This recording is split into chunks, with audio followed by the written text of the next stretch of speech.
Hey guys, welcome back once again to Kayfabe TV. We've got a spicy list to show you today. It's our next Brawl deck. It's Jodah, 5 color craziness. Let's get into the deck list.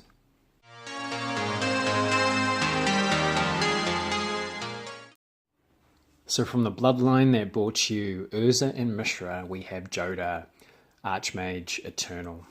Jodah costs 4 mana. That's one of any, a blue, a red, and a white. He's a 4/3. He's a human wizard with flying. But the real guts of why this card is so great is his sort of passive ability. You may pay a white, a blue, a black, a red, and a green rather than pay the mana cost for spells that you cast. This means that you can cheat huge spells. If you've got the 5 mana there, you can play 10 mana spells, you can play 20 mana spells if you want to. Don't happen to be that many in standard, I don't think. This guy will cheat those cards into play for you. You can get some big off-color effects just by paying that 5 mana, one of each color. So let's have a look at some of the cards that help facilitate that and that can take advantage of that in the deck list. So there's a few roles that the creatures play in this particular deck. We've got to have mana fixing.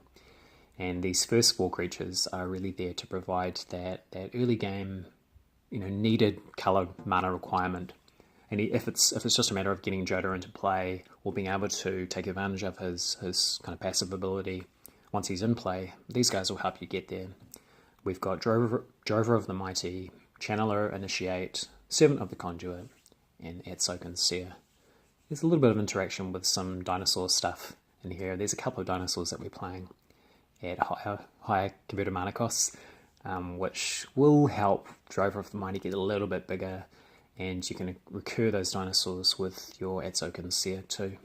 Channeler Initiate, excuse me, is going to get slightly bigger as the game goes on. These guys are really here just to make sure you've got the mana required to cast your spells.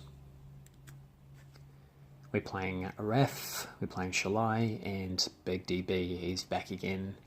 So Raph is going to help you sneak some of these legendary creatures, artifacts, historic spells into play pretty comfortably.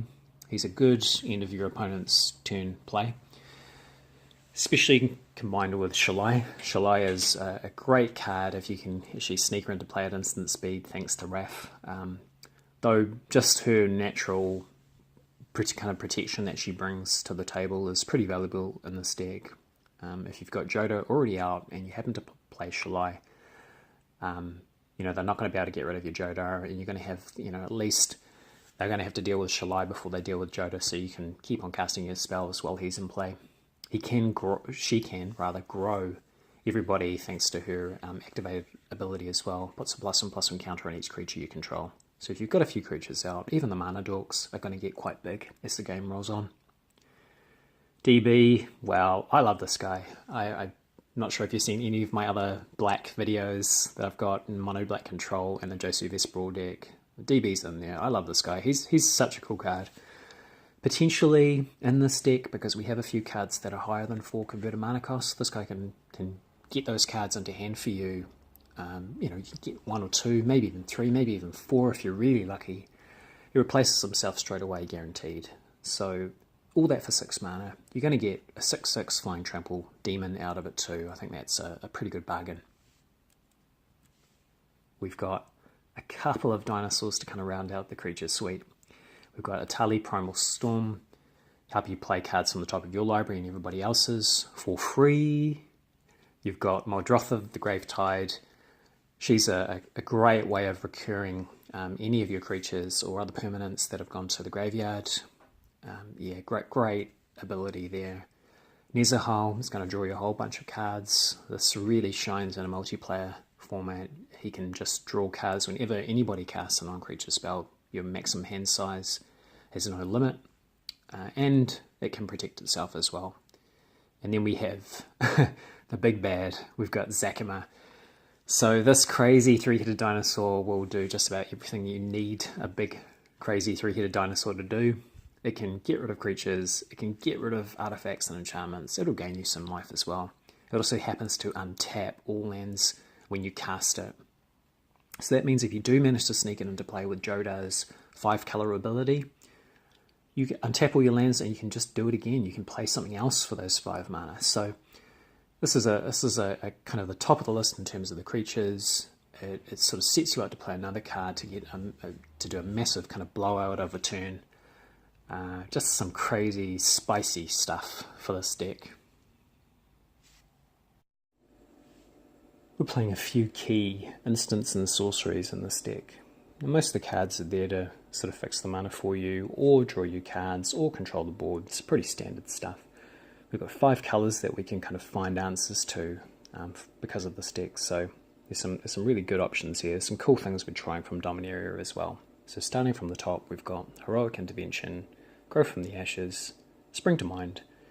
We've got Hour of Promise in there as well, and we round it out with Urza's Ruinous Blast and Yawgmoth's Vile Offering. We're playing Spell Swindle, which will help fix your mana. We've got Khan's Temporal Sundering, help you take an extra turn, help you deal with a permanent as well, which is giving you a little bit of grief. And we're playing Brishkar's Expertise. You can really take advantage of those big dinosaur bodies with this card, but even drawing 3 cards off a Wrath or Shalai is well worth it. Especially because you get to play a card of 5 cost or less from your hand as well. We're playing Approach of the Second Sun, one of my favourite cards. We can sneak this into play fairly early on with Jodo as well and really set a clock against our opponents.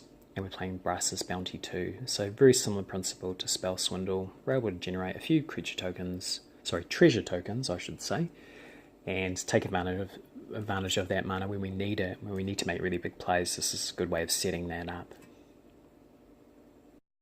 We're playing a few enchantments in this deck, and these are not major role players, but definitely things that help support Jodah and give you a really decent advantage over the course of a game. We're playing Search for Azcanta for its early game filtering. Just happens to flip into an insane legendary land in the form of Azcanta the Sunken Ruin. This will help you find some big pieces late in the game. We're playing Profane Procession as well, which is a little bit of creature removal. When it flips into Tomb of the Duskrows, well, you're able to replay that army. Anything that's been bothering you during the course of the game, you can remove with Profane and then replay it with Tomb of the Duskrows. We've got Revel in Riches, which combines really well with Spell Swindle and Brass's Bounty. In a multiplayer game in particular, you're going to find you'll be generating treasure tokens really quite often, and this really takes advantage of that. If you happen to get 10, well, you randomly win the game. It's great. Sunbird's Invocation is a little bit like Jodah himself. This will help you cheat those big casting cards into play. You know, if you take advantage of Jodah's 5 mana casting costs, kind of alternate cost ability, even on something like Sandworm Convergence or Overwhelming Splendor, you're still going to be able to dig 8 cards deep and play a card of 8 or less from those 8. It doesn't change the fact that you've cast a spell, just means that you've cast it for a different requirement or different cost for casting it. Sandworm Convergence and Overwhelming Splendor are there really just to take advantage of that.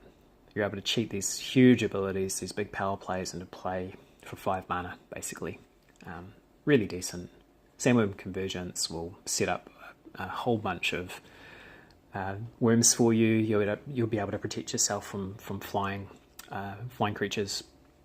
Really, really decent. And Overwhelming Splendor, yeah, this will make you a bit of a target in a multiplayer game, but in a duel, if you're playing just against one other player, this is a great kind of lock. They have to deal with this card, otherwise not much is going to be happening on their side of the board. Playing just the 3 Planeswalkers.